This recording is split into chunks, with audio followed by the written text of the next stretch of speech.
The sins of the father shall be passed down to the children. What is exactly is meant by that?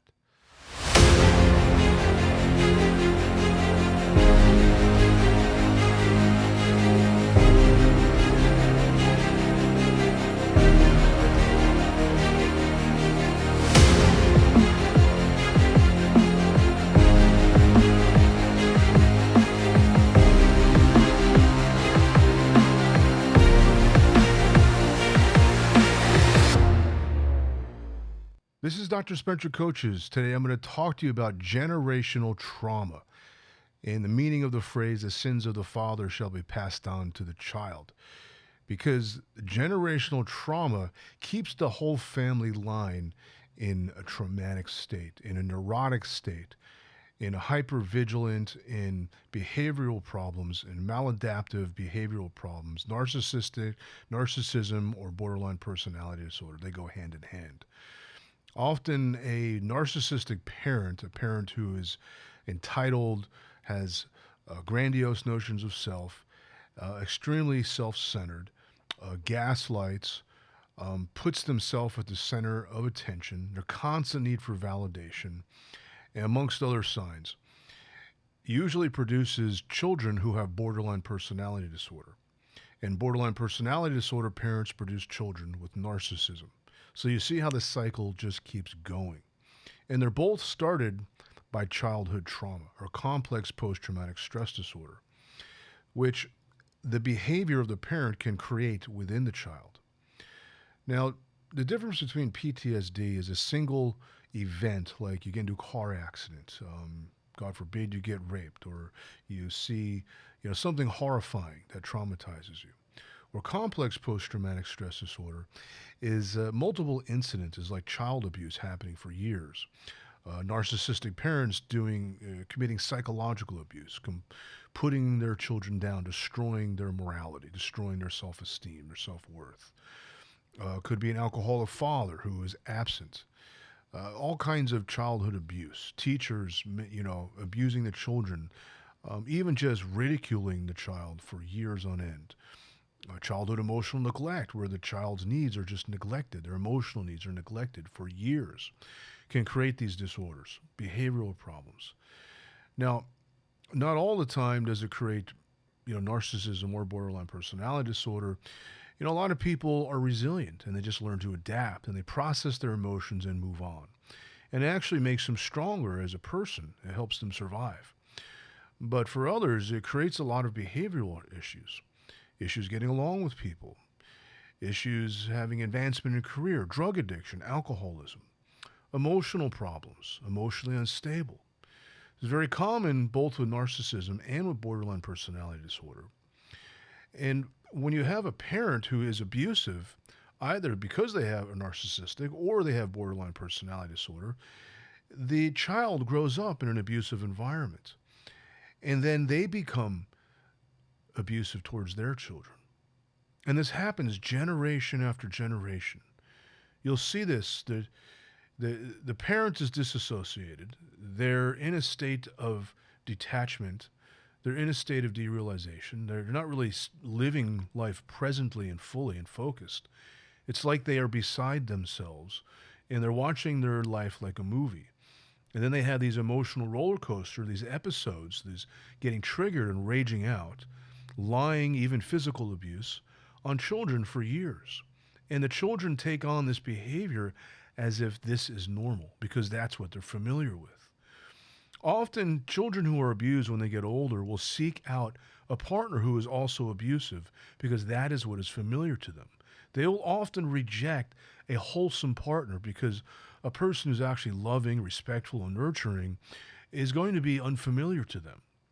And because it's so unfamiliar, they don't understand actual love.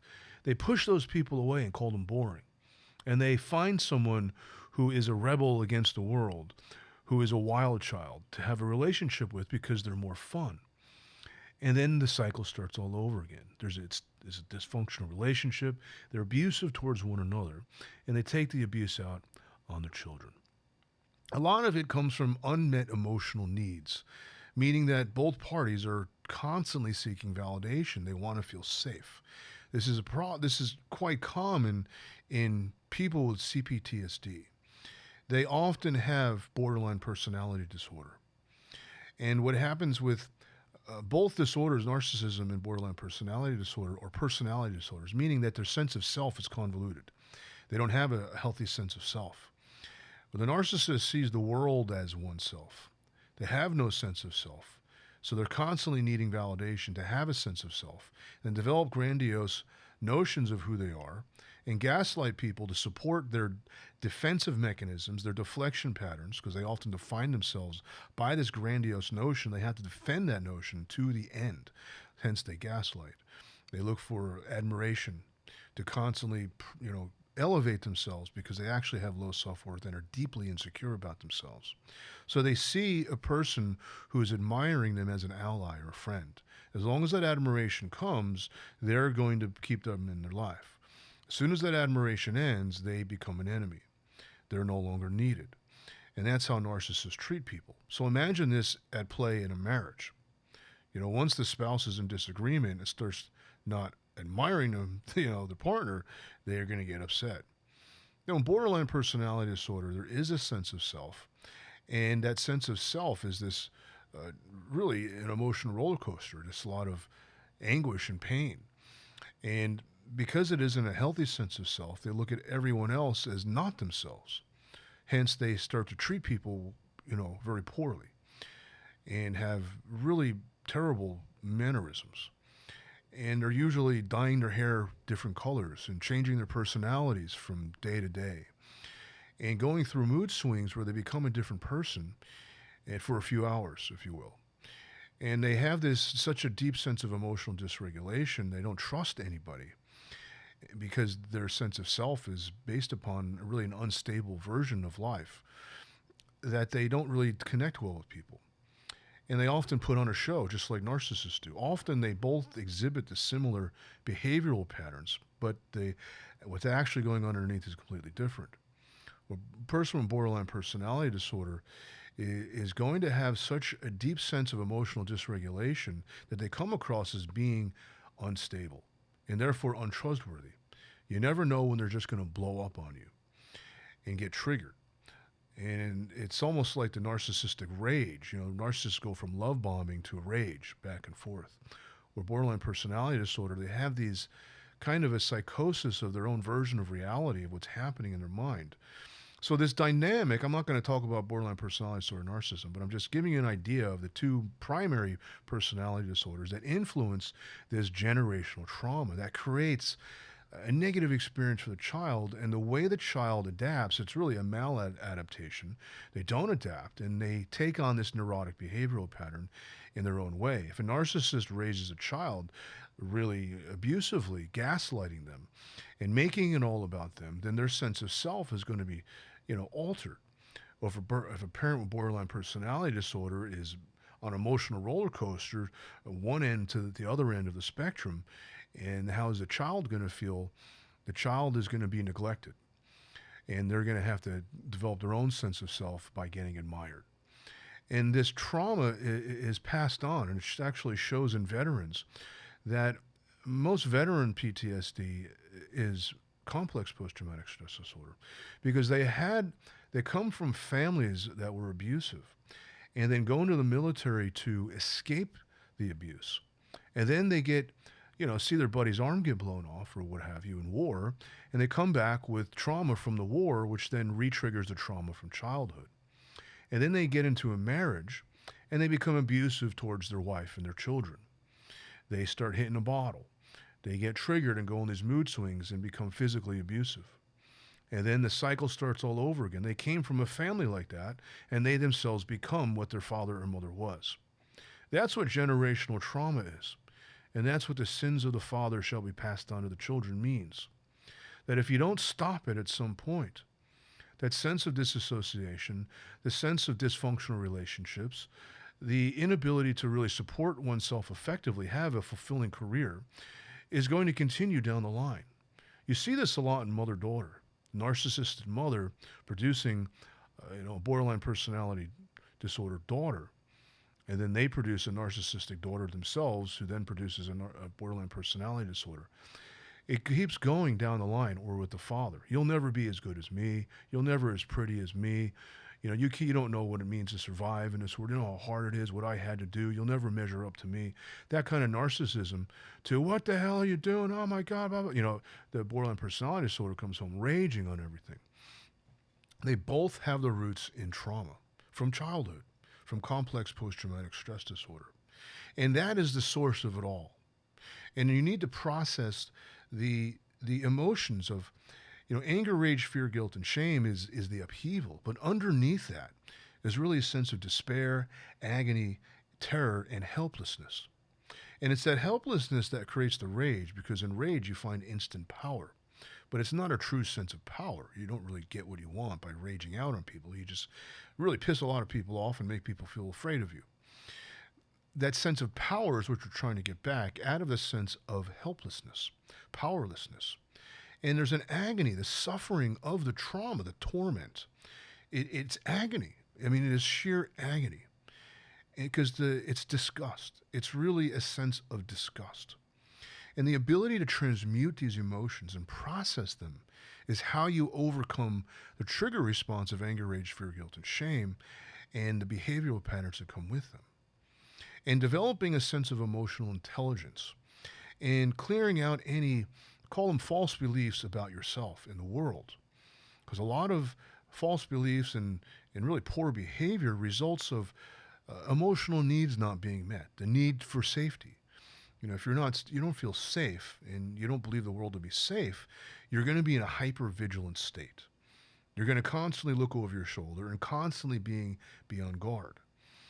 And if you don't have a sense of nurturance and support, your confidence isn't going to be very strong, your self-worth. So you're going to need a lot of validation from others. Or you're going to do things to get attention, to get validated. And if your sense of feeling loved and belonging isn't present, and if you can't cultivate that, then you'll become a people pleaser. You'll love bomb people to win people over. You'll become extremely charming, but it's not your true self, and you become a complete jerk. That's what narcissists do. Or you constantly seek validation by going on these emotional, these outrages expression to get attention from people, threatening suicide if you don't, things don't go your way. But that often happens in borderline personality disorder because it's a need for validation. It's a need for safety. It's a need for comfort. It's a need for support and nurturance. It's a need for self-worth not getting met. It's a need for love not being met. We human beings are inherently social creatures, and we need each other. We need to feel loved. We need to feel cherished. We need to feel appreciated and feel supported by one another to have a healthy sense of self-esteem. And also, we need to know how to cultivate that within ourselves so we don't constantly need it from other people and demand it from other people, unjustifiably. When it happens, we create these rules about how people are supposed to be, how people are supposed to treat us. And we get upset when they don't treat us the right way, when they don't make us feel comfortable, when they don't, feed our sense of self-worth and validate us.